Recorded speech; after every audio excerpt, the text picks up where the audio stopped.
So we'll go over the entry I kind of like to do. Again, I really like the shin on shin entry. So again, same side, shin to shin.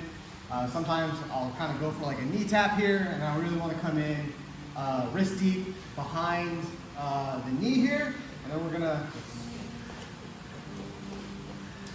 gonna fall to the opposite side shoulder, right? So we're not gonna fall straight back. That's bad news for us. We're gonna kind of fall to the side, we scoop this leg. Again, like to kind of frame on this opposite side knee. So we bring this up and we come into the X guard. Okay, so we're here.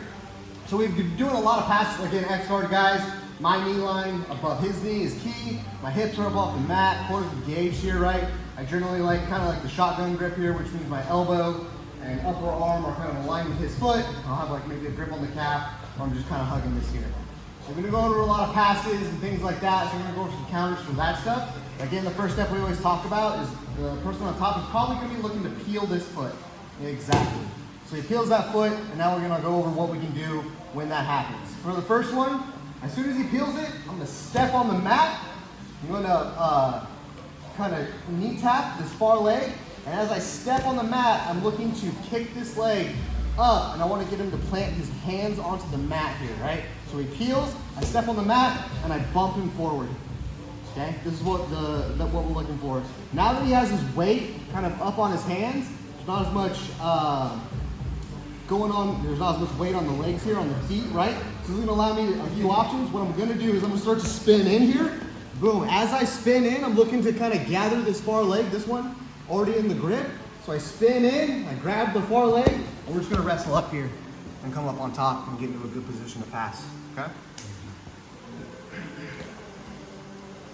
So again, if he's squaring up, if he's stepping in, I like to go shin on shin. We're going to go wrist deep around the back of the knee here. Going to this shoulder to scoop this up. Again, I like to keep a frame on the far leg. I kick through. We go into the single leg X. He's going to look to peel that foot. As soon as he does, I step on the mat. I'm going to knee tap this far leg. I'm going to look to get that weight up onto his hands. Okay? As soon as his hands touch the mat, I'm looking to kind of spin in here. Right? I'm keeping this leg close that I have underneath my armpit as I build up to an elbow. Okay? And then I'm looking to gather this far side leg. I'm looking for kind of an ankle pick. And I'm just going to drive forward and come up into a position to pass. One more time.